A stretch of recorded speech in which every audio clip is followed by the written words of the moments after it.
In my last few speeches, I spoke about the concept of Abhay Mudra, the concept of fearlessness, truth, and non-violence. And I showed the House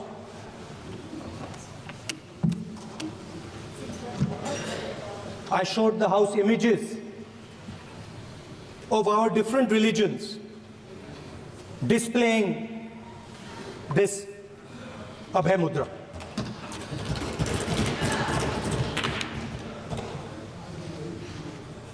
People call the Constitution the longest written constitution in the world.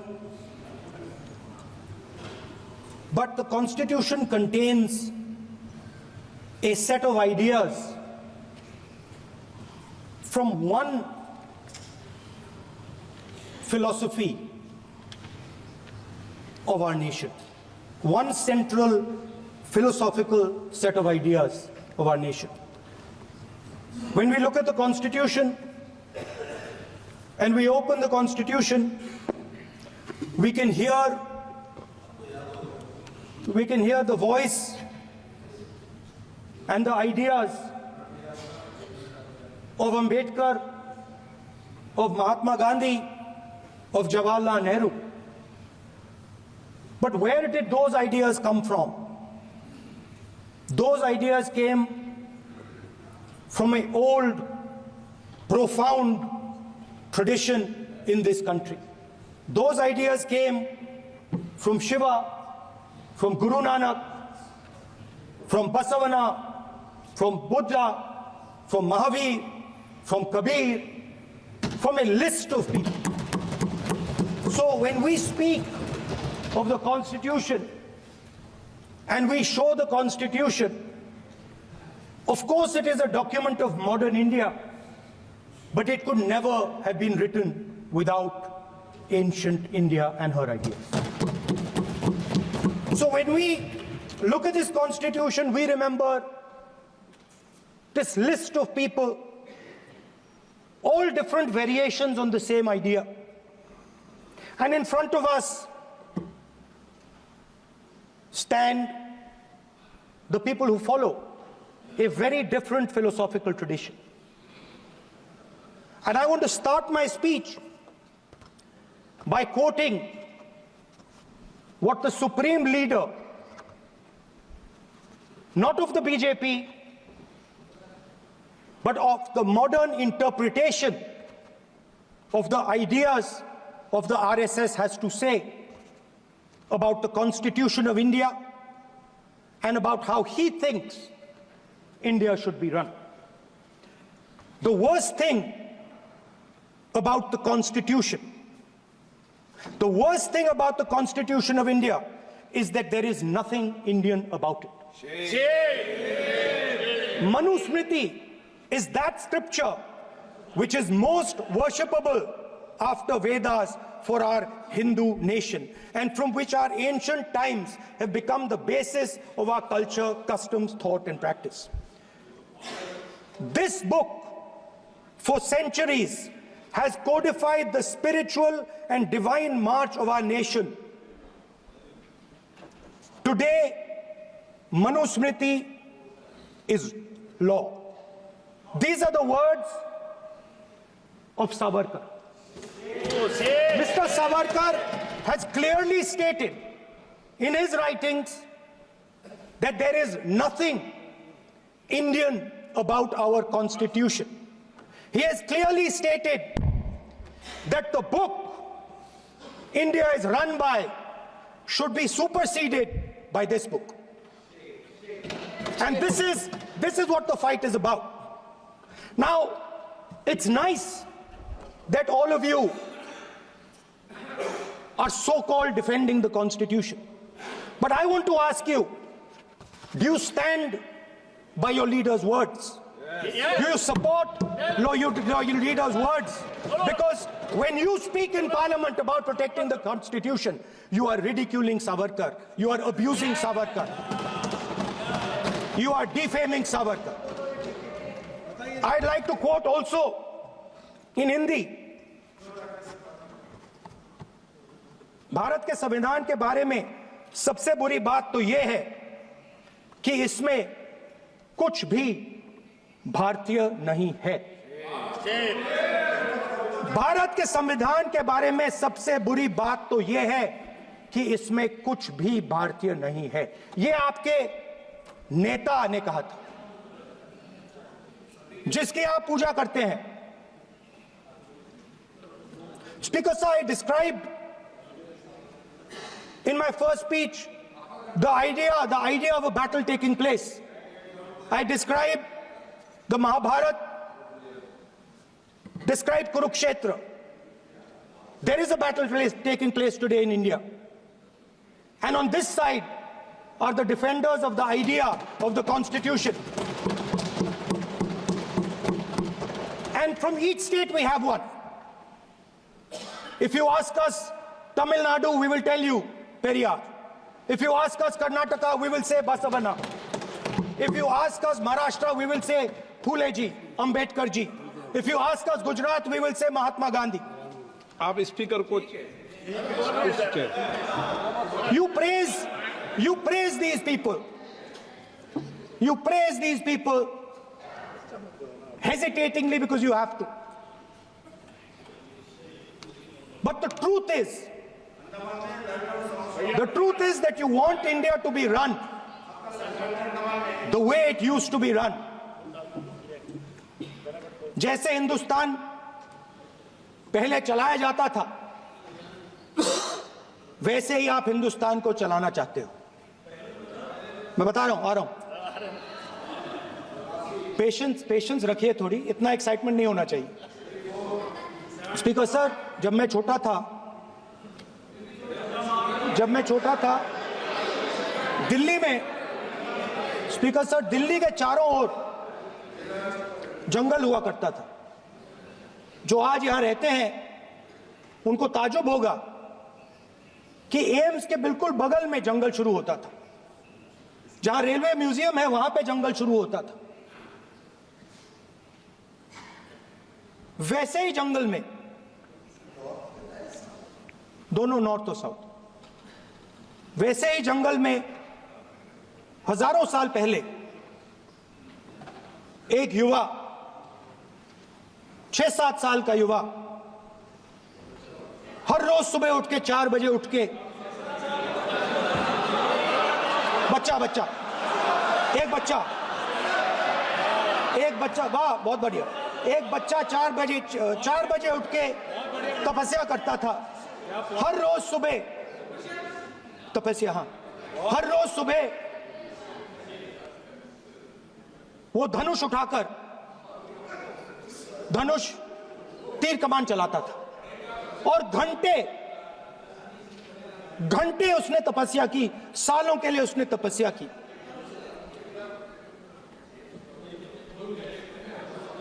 पास लोगों को पता लगने लगा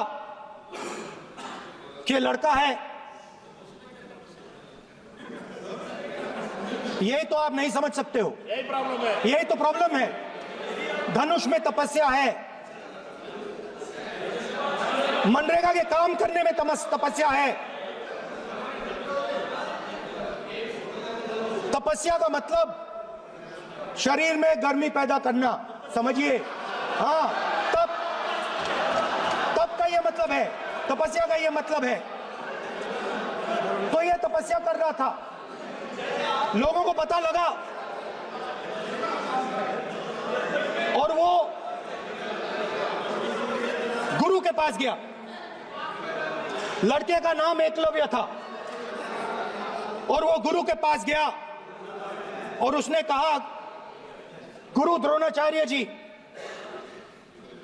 मैं सालों से धनुष चलाना सीख रहा हूं, मैंने अपनी पूरी शक्ति इसमें डाली है,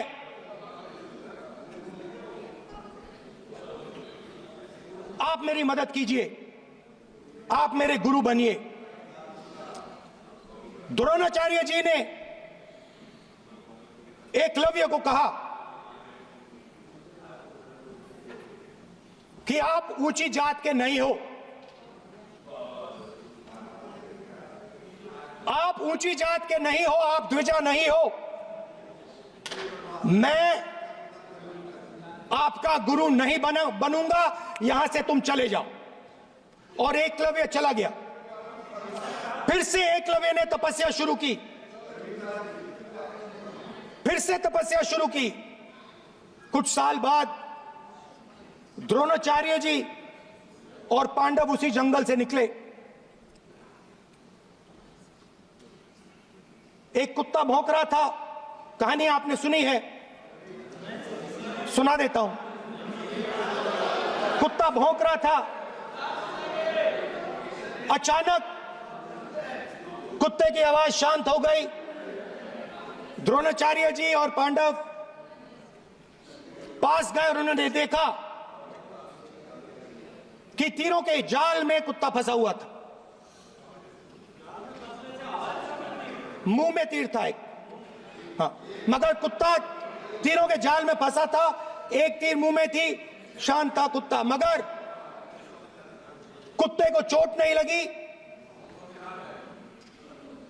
एकलव्य ने अहिंसा के साथ कुत्ते को शांत किया था। द्रोणाचार्य जी आते हैं और एकदम पूछते हैं, तुम्हें यह किसने सिखाया? एकलव्य जवाब देता है, द्रोणाचार्य जी, यह मैं सीखा हूं, मैंने तपस्या की है, घंटों मैंने प्रैक्टिस की है।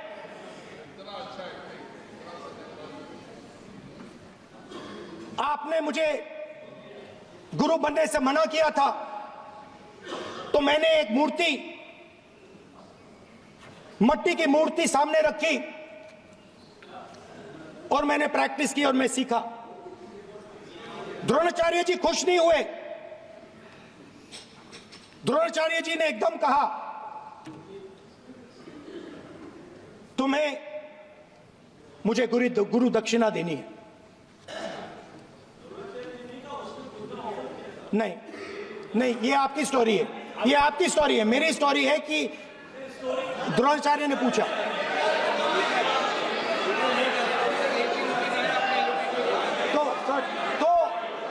तो द्रोणाचार्य जी ने, Sir, the PM will not speak. You have to understand. If you are not giving order, Prime Minister has to speak. That you have to understand. If you are not giving protection, if you are not giving protection to LOP, then Prime Minister has to speak here. I will tell you. We will be very clear. ठीक है sir. माननीय सदस्य, आपको मैंने कई बार कहा, आप धमकी शब्दों में मत बोला करिए। एक मिनट जाती द्रोणाचार्य जी संसदीय ने, कार्य मंत्री बोले, कितना डिस्टर्बेंस कर रहे थे। द्रोणाचार्य जी ने कहा कि मुझे आप गुरु दक्षिणा दीजिए। मेरी स्पीच ले लिया आपने। तो द्रोणाचार्य जी ने उनसे कहा कि गुरु दक्षिणा के लिए मुझे तुम्हारा हुनर, तुम्हारा भविष्य, तुम्हारा अंगूठा चाहिए। और एकलव्य ने अंगूठा काट के द्रोणाचार्य को दे दिया।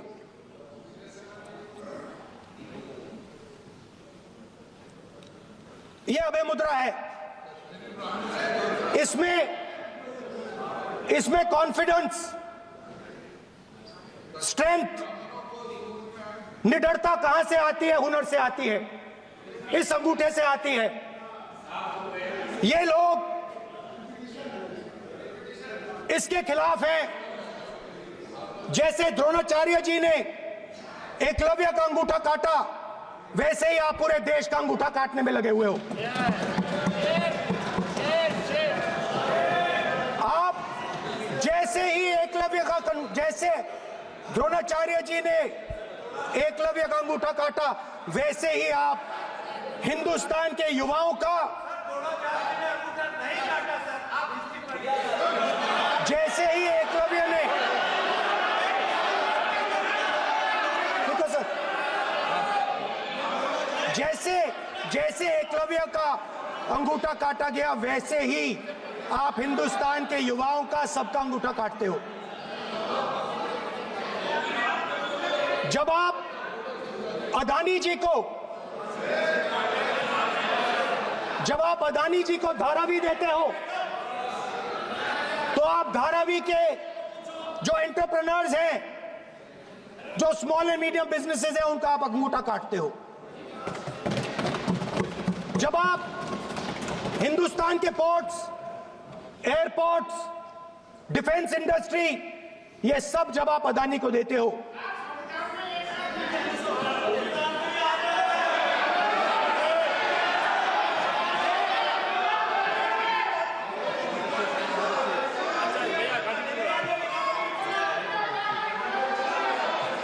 हिंदुस्तान के सारे जो फेयर प्ले बिजनेसेस हैं, जो ईमानदारी से काम करते हैं, आप उन सब का अंगूठा काटते हो जब आप अदानी की मदद करते हो। कॉन्स्टिट्यूशन में लैटरल एंट्री कर आप हिंदुस्तान के युवाओं का, पिछड़ों का, गरीबों का अंगूठा काटते हो।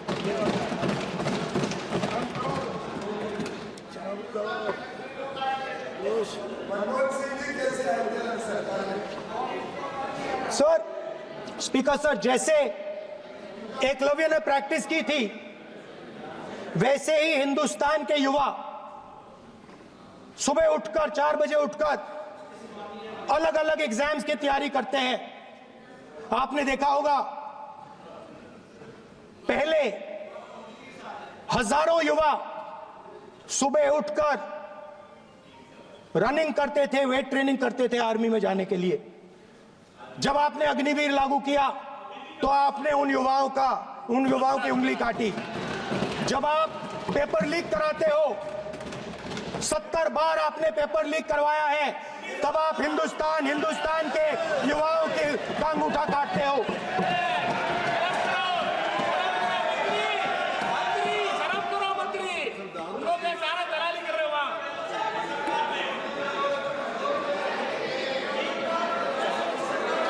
आज बाहर, दिल्ली के बाहर आपने किसानों पर टीयर गैस चलाया है, आपने किसानों पर लाठीचार्ज किया है। किसान आपसे एमएसपी मांगते हैं, सही दाम मांगते हैं, मगर आप अदानी को फायदा पहुंचाते हो, अंबानी को फायदा पहुंचाते हो और किसान का अंगूठा काटने का काम करते हो। देखिए, हम कहते हैं अभय मुद्रा, हम कहते हैं डरो मत, आप कहते हो हम आपका अंगूठा काट देंगे। ये फर्क है। एक तरफ कौन सर बोलिए। मेरे कहना है कि हम एक मिनट प्लीज बैठिए, आप बैठिए, प्लीज बैठिए, आप बैठिए। आज हम भारत के संविधान की 75 वर्ष की गौरवशाली यात्रा कर रहे हैं और कल भाई ये चर्चा हुई थी कि हम संविधान की चर्चा करते समय उसकी उच्च कोटि की ये अपेक्षा है। आप स्पीकर सर,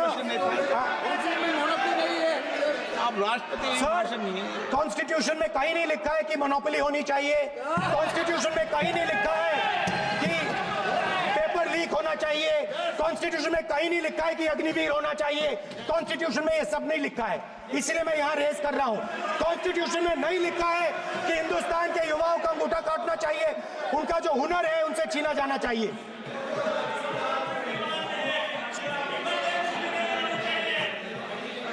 बैठे कर रहे हैं सर, 5 बजे अब भी बैठे करेंगे। अब कुछ नहीं बोलना है उसको।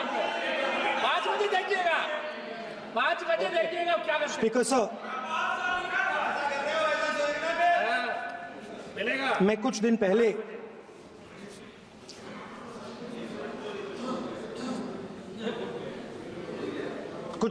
मैं हाथरस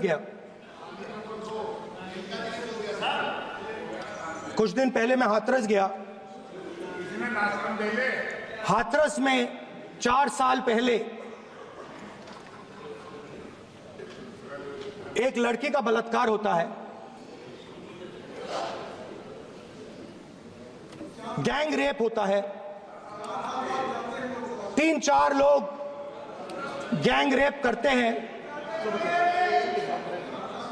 मैं 2-3 दिन पहले उस लड़की के परिवार के घर में गया।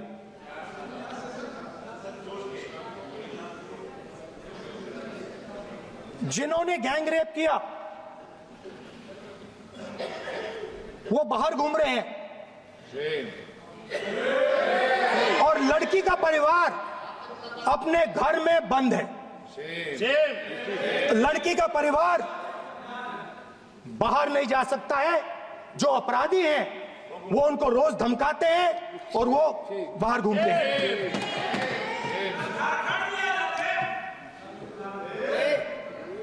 परिवार ने मुझे बताया कि बेटी का जो अंतिम संस्कार था वो भी नहीं करने दिया और चीफ मिनिस्टर ने इसके बारे में खुलकर मीडिया में झूठ बोला है। ये कॉन्स्टिट्यूशन में कहां लिखा है? ये कॉन्स्टिट्यूशन में कहां लिखा है कि जो बलात्कार करते हैं वो बाहर रहे और जिसका रेप हुआ है, जिसके परिवार, उस परिवार को बंद कर दिया जाए? कहां लिखा है कॉन्स्टिट्यूशन में? ये आपकी किताब में लिखा हुआ है, मनुस्मृति में लिखा है, मगर कॉन्स्टिट्यूशन में नहीं लिखा। और अगर आप कहते हो कि यूपी में आपका राज है, आपका राज है और वहां पे कॉन्स्टिट्यूशन नहीं लागू होता है, वहां पे मनुस्मृति लागू हो रही है।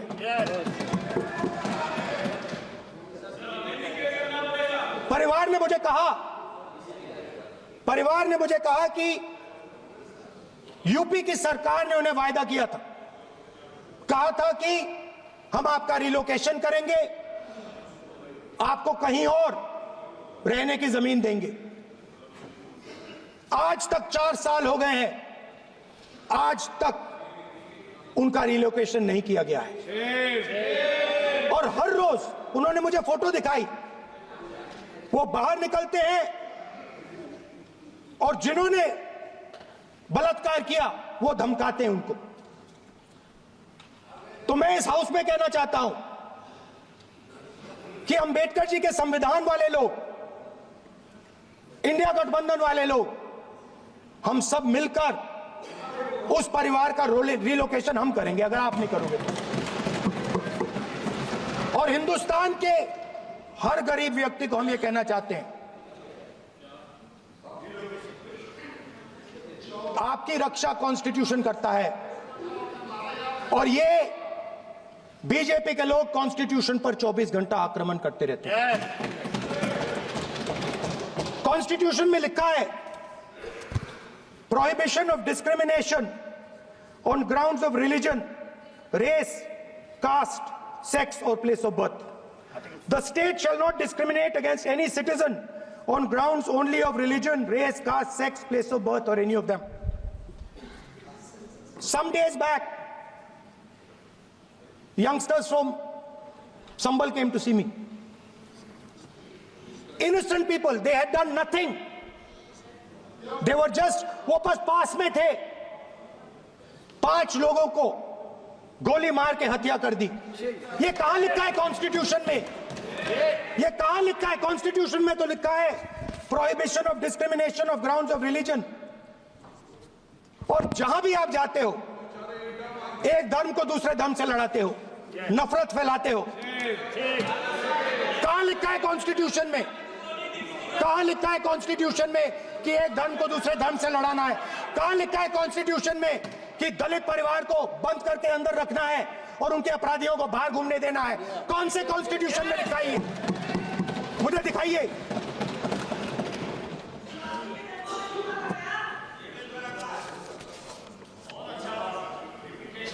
Speaker sir,